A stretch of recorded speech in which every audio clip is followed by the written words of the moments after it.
Hey everyone, and welcome back to another Warcraft video. So, Shadowlands pre-patch, it is on the public test realm, and that means that it's just around the corner. So, with that being the case, you might want to get ready, and to help you do that, well, today's video is going to cover some things that are leaving the game, a whole bunch of things you can do now, things that, will just help you out if you do them now, some things you shouldn't do now, and basically everything that you've got to be aware of. Of course, this dive into the Shadowlands would not be possible without today's sponsor, Dashlane, which is a favorite tool of myself and my team, and it's one that you can get 10% off at dashlane.com/Bellular. Now, Dashlane is just awesome. It generates a high security password for each site that you use, and then it auto logs you into those sites through its browser extensions and phone apps and stuff. And that means that you never have to manually type in passwords again. I mean, it even works with Face ID, so it's super convenient on my phone as well. Now, all the information is locally decrypted with your master password, locally. And that means even if Dashlane servers were hacked, well, it would be like the hackers breaking into the bank and then finding out, oh, the bank doesn't have the key to the vault, so it's secure. They also have dark web monitoring, a VPN, and if a site that you used is hacked and there's a security breach, they'll actually send you a security alert to change your password. You get all that in one application across all your platforms, and if you follow my link and use the promo code Bellular, you will get 10% off. Thank you to them for supporting our team, and let's get stuck into the video. Make a Demon Hunter and a Death Knight pretty much right now if you haven't done it already. That's what you need to do. And that's something I'd say even if you don't necessarily plan on playing that character. And the reason why is very simple. If you make a DH or a DK in Shadowlands, it'll be level 8. That's level 8 out of 60. Whereas if you make a Demon Hunter now, it'll be what, level 98. If you make a DK now, it'll be level 55. Like 58 by the time it leaves its starter zone. Basically, comparatively, your DH and your DK will be a higher level, like in the overall curve, if you just make it now, and then it flips over to Shadowlands and the level squish happens, as opposed to if you just wait and you made one when Shadowlands happens. It's a pretty simple tip, and that's really all there is. So, with that said, let's move on to the next tip. Farm reputations. Yes, if you want to do some rep farming, well, don't do it in Shadowlands. Do it now. And the reason why is that Blizzard are actually running a 100% reputation boost buff until the end of September. So if you're watching this video pretty soon after it comes out, you'll probably be able to avail of that. You could actually get Paragon chests a bit more quickly from Legion and BFA content. Now, for the Legion content, that means that you could get more shots at those Paragon mounts. Now that said, you do have to be a masochist to do those in general, and even with 100% XP, yeah, getting the Paragon box mounts is, I would say, not the best use of time, even though that Storm Dragon is pretty darn cool. Now that said, there are some things you don't want to do. Don't do this for allied races. Do not grind rep for allied races. The reason why is that the exalted reputation requirement is actually being removed in Shadowlands. And that does mean that allied races will actually just need their faction's campaign achievement to be completed. So instead of worrying about the rep, if you do want those allied races, just do their campaigns. And to help you out with that, well, that's the Argus questline for the Lightforged Draenei and the Void Elves. It's the High Mountain quest campaign if you want to do the High Mountain Taurens. Then for the Nightborn, it's a little bit more involved because you've got to do the Insurrection campaign. Now that itself needs the Good Suramaritan achievement, and that is from doing the patch 7.0 Suramar questline. Now the good news is that the rep gates, I believe, that were required in that have pretty much been removed, so you should be able to blast it all out. Then the Dark Irons and the Magcar are from the first leg of the BFA war campaign, and if you want to get some furry action going with Valpera, just do the Vol'dun storyline, and if you want the Mechanomes, then that's just from doing the Mechanome questline, which rolls out daily. Now, look, if you want their Tabards or something, get Exalted Rep. Just don't bother getting Exalted Rep if all you want's the allied race. And I suppose, yeah, those campaigns might be a bonus thing to do. Another thing that you don't need to do that's tied to reputation is the Draenor and Broken Isles Pathfinder if you just want it for flying, because once Shadowlands comes in, guess what? You're not going to need Pathfinder to fly in those regions. And now each Pathfinder for, Legion and WoD does reward a mount, so you may still want to do that. Now, of course, BFA Pathfinder will just remain as it was though, so it is worth farming that up if you're a lapsed player and you really want to fly around those zones. And Order of the Cloud Serpent is actually a must for anyone who has a hunter. And the reason why is that in Shadowlands, and this is pretty cool, you'll be able to tame cloud serpents as pets if you reach Exalted Rep with that faction and then purchase the Serpent Taming book from their vendor. So yeah, you can have a cloud serpent. Now, the book is bound on account, so don't worry if it's a non-hunter character that you want to get up to that rep, as long as you've got someone at Exalted with that reputation.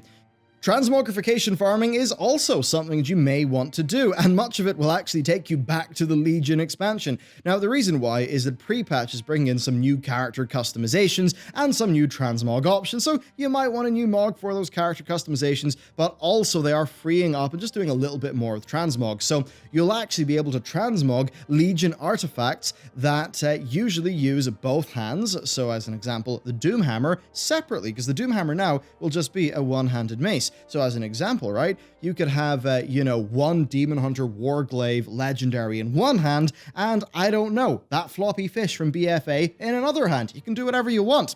And you can actually also transmog the Conjured Elemental Doomhammers, for example. So that's pretty cool, and I'd say a pretty darn good reason to go and get those legendaries from, from Legions, or those artifacts even. So pretty fun. Now, another thing is you can change your druid form to the various different Legion artifact forms in a permanent fashion. So that's also pretty darn sweet. But there's even better news, because you'll be able to use the Firecat appearance from the Firelands raid permanently as your fire or your feral druid. That's really exciting, and to unlock that, you need to get Fandril's Flame Scythe, and to do that, just do Firelands runs. Kill Fandril, and once your druid uses it, you'll be able to swap over to that appearance permanently for your feral form at the barber, just like with, the other forms. So pretty exciting. And on a similar topic to transmog, you will likely want to farm up old raids. Now, there's a very specific reason for this.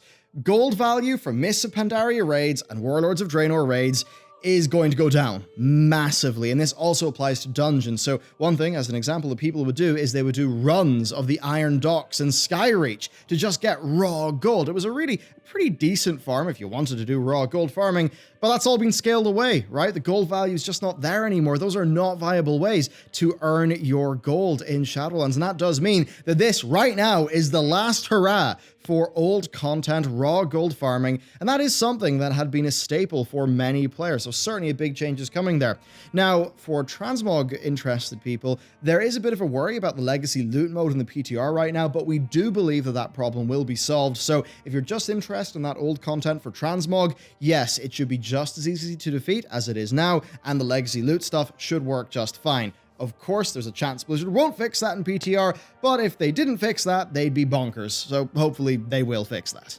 Testing classes in PTR, that's something to do to get ready for Shadowlands and pre-patch. So look, if you don't have a PTR account, right, like if you actually look at your little account section in the BNet app and you don't see a PTR one, well, what you can do is you can go to the account management part of the Blizzard site, and if you poke around there into account services, you'll actually see a button to add a PTR account to your Battle.net account, and what that will do is it will let you log into the PTR, and with that, you can actually test out the baseline class changes of the next expansion. Now, for some examples, I would recommend testing out the Red Paladin, the Enhancement Shaman, the Shadow Priest, the Affliction Warlock, and the Balanced Druid, which is a bit iffy, but is definitely quite a change, and also the Feral Druid, which has been honed in quite a bit more. Then also, I'd recommend the Fire Mage as one to try out with its new Ignite spreading. That's kind of fun. Now, tanks and healers are generally a bit less changed than some of the DPS, but Prot's probably worth checking out as well, because there's been a bit of a back and forth with its resource system. That's a Prot Paladin. As for Prot Warrior, well, if you like Prot Warrior in 8.3, tough luck. A whole bunch of those tasty synergies are going away.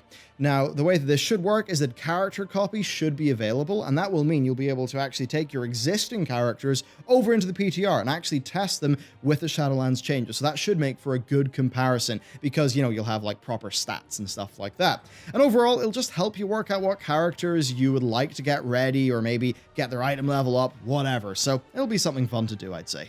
Next up, you could work in getting heirlooms. So they no longer grant XP bonuses in the new expansion, but they do offer some quite nice set bonuses that are pretty cool while leveling, so you might still want to pick those up.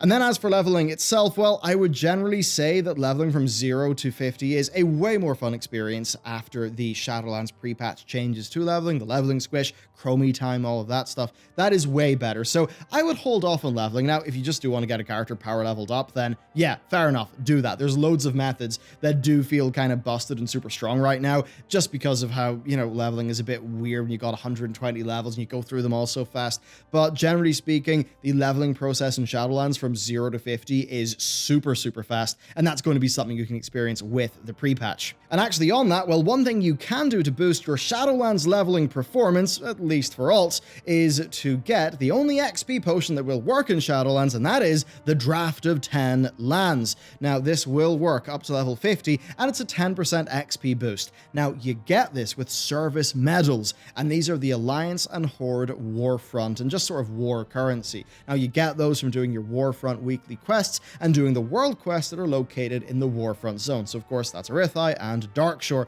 Now, those service medals are also decent enough to grind up, because you can get some nice pets and mounts, so you'll probably want to do that. And hey, if you're in Darkshore, you may as well knock out the rares, because a whole bunch of them have got mounts and just some nice gear that you can get. So that'll keep you a bit busy. Now, that said, there are some things not to do. We've mentioned a few of them, but I'm just going to round down them super quick in this part of the video. So, farming up corruptions. Don't do that, because they're going to stop working when the pre-patch launches. I would also say, don't bother caring about any form of BFA borrowed power system. It's just not worth your time. Don't bother with it. Then, as we covered, farming up WoD and Legion Pathfinder reputation with the rep buff is really a bit pointless because of the reasons we explained. Then, for the same reason, at rep grinding for allied races, pointless, the rep requirements are going away. And I would also then say focusing on gearing your characters is something not to do. And the reason why is that the pre-patch is going to provide you with an easy source of item level 100 gear. And you might be thinking, item level 100, what? Well, remember, the item level squish is happening too. So when pre-patch comes out, item level 100, well, that's the same as Nyloth and normal raid gear, and you can get that set pretty darn quick. So I would recommend doing that and thinking about other things you can do with your characters rather than gearing them up. That is, you know, of course, unless you want to do some of the content that's leaving World of Warcraft. So maybe let's talk about that. A lot of this is fairly obvious if you've been in expansion transitions before, so we won't spend too long on this. So ahead of the curve and cutting edge, those are the heroic and mythic achievements. And yeah, you'll want to do those now if you want to get them, because they're going to be gone with the pre-patch, which makes a lot of sense because there's no longer a competitive environment at that point. Now, of course, with the fair amount of corruptions that are floating around in characters these days, the gear, you know, in gear that's pretty easy to get, heroic N'Zoth should be no bother as long as you can get a decently coordinated group. Now, the heroic mount will still actually remain after the pre-patch from N'Zoth, so that's okay. You won't get the achievement, but you will get the mount. That said, the mount will be gone once Shadowlands launches, so definitely do that if you can. Then past that, there is the mythic mounts. So the mythic mounts will go down from a 100% drop rate to a 1% drop rate with the pre-patch, and the same goes for the mythic Jaina mount as well, so do be sure to actually get those. Next up, we got the long boy. It is the 5 million gold costing big Brutosaurus that also gives you an auction house. It's going to be on the black market auction house after pre-patch, I believe, but still, if it's on the BMAH, it will be extremely expensive. So you're going to need to cough up 5 million gold. And I will say, if you're doing that via the economy, it might be tricky to get that done in time. The only way that I could really see getting up to 5 mil pretty quick is to start selling your boosting services for gold. And with the Gallywix community going down, well, there is a little bit more of an opening in that market. So that's a good way that maybe you and a bunch of super well-geared friends could knock that out pretty quick. Now, that said, if you are sitting there thinking, oh, it would cost $450 of WoW token to get this directly, don't do that. Look, the Longboy, really, the only reason it exists is so you can mount it up beside a mailbox and use it. If you're this type of person who would want an auction house, well, what that would actually mean is that you'd be a pretty hardcore auctioneer. And if you're a hardcore auctioneer, well, you're going to have vaulting alts, you're going to have like your banking alts, your auctioning alts, all of that stuff. You'll have those set up anyway, so do you really need a Longboy? I would say if you've got all the money kicking around, sure. otherwise, I wouldn't really worry about it too much. Now, next up, there are some seasonal awards that I should mention. So there are things like the Elite PvP gear appearance that will not be attainable after the season ends, and that will end with the pre-patch. So you might want to think about that if you can somehow unlock that pretty quickly. Then also in Mythic Plus land, well, there's the Mythic Plus achievements. The ones I would call out are for Mythic Plus 10 and Mythic Plus 15 of every single dungeon with, of course, the seasonal affix. Now, those actually give you a title and a mount respectively, and they're going to be gone, so you'll probably want to do that. Then there's also the Battle for Azeroth Brawlers Guild. Yeah, the BFA Brawlers Guild's likely going to be coming to an end, and that does mean that if you want its rewards, such as Bruce the Crocodile mount, then you'll want to do that now. But this is where I've got good news, because it's a blast to do. Nikki, in our WoW editing team, just finished doing this to get Bruce. He had a great time, so, I mean, I slacked in this one. There's a chance you slacked on it too, so maybe we should both go and do that because it's actually pretty fun. There's also another one, the Mad World Horrific Vision achievement. This is the big boy of Horrific Vision achievements because it's for soloing Stormont and Orgrimmar with all objectives and 5 masks. It does get you the Faceless One title, which is pretty cool, and it is quite doable, but you'll probably need decent gear for it. That shouldn't take too long, but, obviously the gearing's not going to feel super satisfying because BFA is almost over with, but yes, that is one that you could probably just target and attain now if you've already got the Titan research done. Now, most of the Horrific Vision rewards are not going away, so you can mostly chill out in those. There's then also the Rank 4 Essences, so they're not going to be attainable when Shadowlands launches. Now, that does mean that if you really are a collector and you need to have all those boxes ticked, you better get going now. But if you do want to focus on just one first, do Rank 4 Vision of Perfection, because that is the Mythic Mechagon achievement, and that is, I believe, going to turn into a feat of strength and will be no longer attainable with the pre-patch. Now, that's some things that are going away from the game, but there are some things that are just a lot easier to do now for many of us, so let's go through those. Okay, now this is stuff like the Island PvP achievements and the Warfront achievements, because those sort of do rely on the general population doing that stuff. The same goes for the BFA World PvP achievements, and the latter there, the BFA World PvP, might actually still be quite fun, if a little busted because of player power being absurd. Now, the BFA War Mode Meta achievement, we'll throw it up on the screen. It's just for doing, the objectives in the various different zones. It's actually pretty fun. It gets you the Conqueror of Azeroth title and a pretty cool mount, so if you get a squad of friends together and just go and cause an absolute nuisance to your opponents, then you could do that. Unless, war mode, like population load balancing happens and you just get screwed for however long, because, yeah, that can happen too. How fun. Next up, BFA Raid achievements. Now, this is one I'm just mentioning because of player numbers, so if you want to pug those or you want to pug the dungeon meta achievements, yeah, you would want to pug those now because of player populations and stuff. But that said, if you're in a guild, you're fine to slack in those. They'll still be there later. You just get 1 or 2 friends and go and do them. Okay, there you go. That is, when I just looked at everything, that's what I thought of. So I think that's what you should do and not do, and just how you should do a bit of preparation for the Shadowlands pre-patch. And thankfully, this is the good news, there's interesting stuff to do here, right? Like the class changes, that's interesting. There's also fun things like the Brawlers Guild. So, even if you did take a big old break from BFA, and I've been very open about how, for me with BFA, the glass shattered. It shattered so quickly and so at the start of the expansion, and I kind of kept on dabbling, but I was basically just like, I'm going to be miserable if I really focus on playing BFA hardcore. Here's my review. It sucked, but I did come back for, patch 8.3, right? I got Curve in, February or whenever it was, which was really, really fun because just, doing a World of Warcraft raid with fun people is really fun. It's just a pity that everything else around it kind of existed. But, for me, that means I've got so many things I just sort of haven't really done with BFA. It's easily the least complete expansion I've ever had, which, in some ways is kind of sad, but it does mean I can now go back and do the Brawlers Guild and have a good time doing that. So maybe we can actually give BFA a pretty decent send-off by doing its greatest hits at the very end. So there you go. That's it for today's video. Of course, it was brought to you by the patrons and the Patreon pins, and of course, everything else that happens over in Patreon, all the other loot that can arrive in your postbox. And as I also alluded to, it's really helping us grow the team, do more cool stuff with videos, and we're really trying to, staff up, skill up, do a lot of the big thinking before pre-patch and, Shadowlands itself actually happens. So we really want to up our game for that. So thanks, everyone. Okay, that's it for me. I hope you found this video useful, and I'll see you next time.